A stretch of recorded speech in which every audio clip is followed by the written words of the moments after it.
नमस्कार, जय हिंद, जय भारत। कुछ तकनीकी व्यवधान के कारण जो है कुछ जो पिछला एपिसोड है वो बीच में बाधित हो गया। ये एपिसोड भी उसी का पार्ट है, उसी का भाग है। तो इसलिए उसकी जो संख्या रखी जाएगी, उसका जो नंबर रखा जाएगा 466B और ये 466C रहेगा। और दोनों जबकि एक ही एपिसोड के दो हिस्से हैं, दो भाग हैं। तो बात हो रही थी कि अपने देश में देश की विशेषता या कमजोरी जो भी आप कह लीजिए कि जहाँ एक और यानी हमारे मुल्क पर मर मिटने वाले लोग हैं, सुभाष चंद्र बोस, भगत सिंह, चंद्रशेखर आज़ाद, अशफाकुल्लाह जैसे लोग। वहीं पर देश के दुश्मनों का साथ देने वाले भी इस मुल्क में उनकी भी अच्छी खासी तादाद है। और यदि आप इतिहास में आप देखें तो ये हमारे अमर शहीद उन अंग्रेजों से और अंग्रेजी सरकार से लड़ रहे थे और उस संघर्ष में अपना खून दे करके अपना जीवन अर्पण करके इस मुल्क को आज़ाद कराने की कोशिश कर रहे थे। वहीं पर वो अंग्रेजों का साथ देने वाले दो किस्म के थे, मोटा मोटी दो किस्म के थे। एक तो खुल्लम खुला उनके साथ थे, जैसे कुछ अपवादों को छोड़कर के जितने भी राजा थे, जितने भी नवाब थे, वो अंग्रेजों के साथ थे और पूरी अपनी मंडली के साथ, पूरी अपनी चमचा मंडली के साथ। तो राजा, नवाब और जमींदार, ये था। कुछ लोगों को यह आभास नहीं था कि ये अंग्रेज इस देश के शत्रु हैं, दुश्मन है और हर तरह से दुश्मन है। उसकी सेना और उसकी पुलिस में भी लोग भर्ती थे। यह भी समझने की जरूरत है। और इन लोगों को ज्ञान तब प्राप्त हुआ जब आजाद हिंद फौज की 60,000 सैनिकों में से 26,000 सैनिक शहीद हो गए। जब वो शहीद हो गए तब ये उसी सेना में, उसी पुलिस में रहते हुए इन लोगों ने बगावत की। लेकिन इसके पहले उसी दुश्मन की सेना में रहे।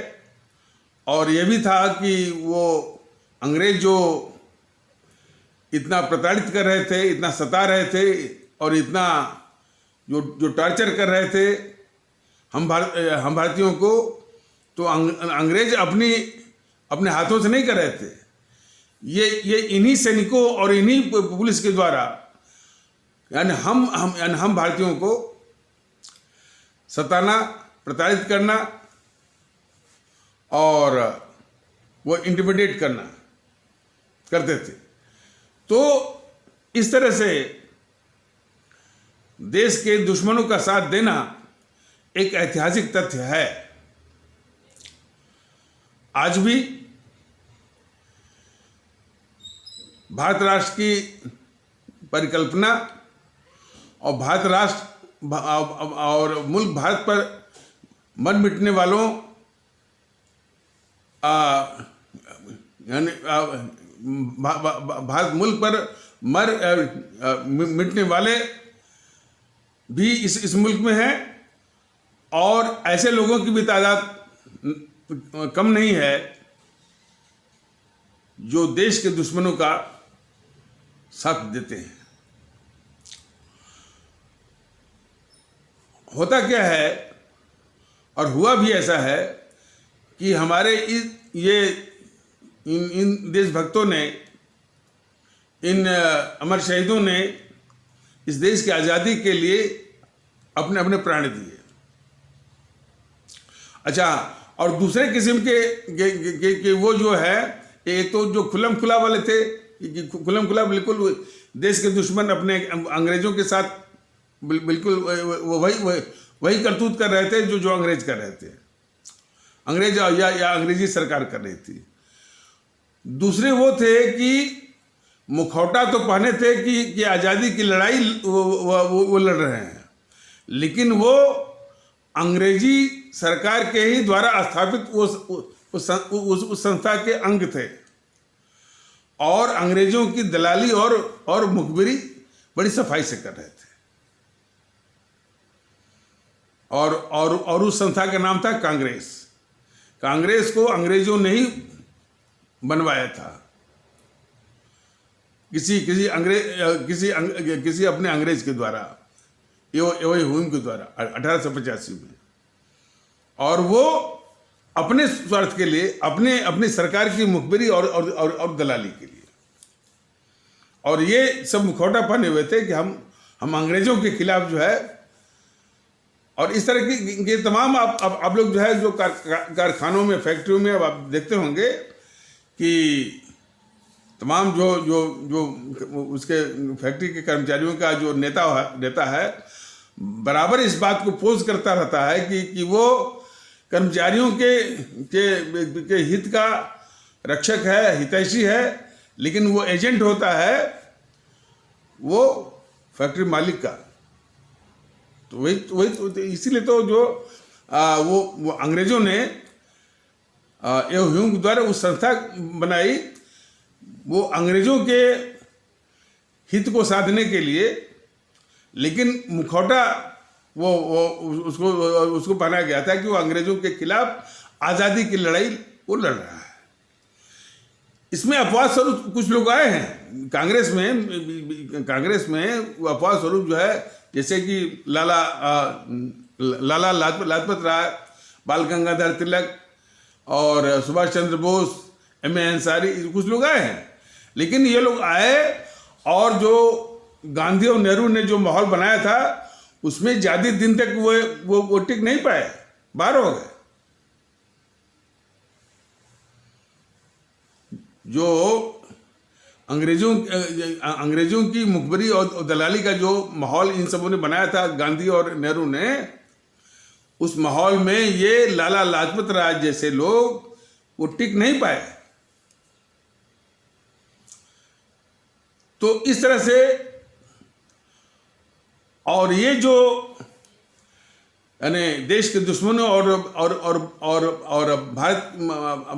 भारत के खिलाफ जो ताकतें हैं, इनका पहला मंसूबा होता है कि सत्ता को वो हथियाएं। और जब सत्ता को हथिया लेते हैं तो पूरा ऐसा माहौल वो बना देते हैं कि यह देश के खुदा हो गए। और जो जितने देशभक्त किस्म के हैं, और या जिन्होंने इस मुल्क के लिए माने वो जान देने के लिए तैयार रहते हैं, या जिन्होंने जान दी थी आज़ादी की खातिर, उनको महत्वहीन करने के लिए, उनको बैक बर्नर में रखने के लिए, उनको पृष्ठभूमि में रखने के लिए ये लंबी साजिश करते हैं। और इन सबने किया भी है। सबसे पहले अपने ढंग के वो इतिहासकार मंडली बना दिया और अपने ढंग से वो इतिहास वो लिखवाया। और इस इतिहास में सिर्फ गांधी नेहरू का वो चमचागिरी या महिमा मंडन, उसका माने इनकामियम, और बाकी ये जो चंद्रशेखर आज़ाद, भगत सिंह और अशफाक उल्लाह को, इन सबों ने उसी इतिहास में क्या लिखवाया है, जो संज्ञा दी गई है आतंकवादी क्रांतिकारी, और भगत सिंह को आतंकवादी के रूप में उसमें वो पेश किया गया। तो ये जो देश की खतरनाक जो ताकतें हैं, वो सबसे पहले वो सत्ता वो हथियाती हैं, और सत्ता हथियाने के बाद फिर ऐसा माहौल बनाती हैं कि पूरा मैंने एक वो चमचा मंडली वो बना देंगी। चमचा मंडली वाला जो है वो मीडिया जो है खड़ा कर देंगी। चमचा मंडली का जो है वो बौद्धिक वर्ग खड़ा कर देंगी। और ब्यूरोक्रेसी भी इस तरह से बनाती है, और उसे गर्दन को ऐड कर रखती हैं कि वो उसके ही वो हित के साथ है। और जो बौद्धिक वर्ग मीडिया बस इनकी भटैती, सारे इनके पापों को ढकते हुए बस इनकी वो भटैती करता रहे भाट बन करके। आप भारतीय भाई बहन, आप लोग ध्यान से देखेंगे, लगभग यही परिदृश्य और यही घटना भारत के साथ हुआ है, जो कि इस देश के सबसे बड़े शत्रु ये गांधी नेहरू परिवार चंदा चौकड़ी ने इस देश के साथ किया है। ये दर्द हरेक उस मुल्क परस्त भारतीय भाई बहन को है जो इस देश को भारत राष्ट्र के रूप में देखने का सपना लिए हुए है, लेकिन आज तक ये भारत नहीं बनने दे रहे हैं, इंडिया। और इस बात को अपरोक्ष रूप से ये सब कबूलते भी हैं कि किसी देश में एक इंडिया बन रहा है, एक भारत बन रहा है, तो भारत को तो कुचल के रखते हैं या वोट लेते हैं भारत से और संवारते हैं इंडिया को, इंडिया की कल्चर।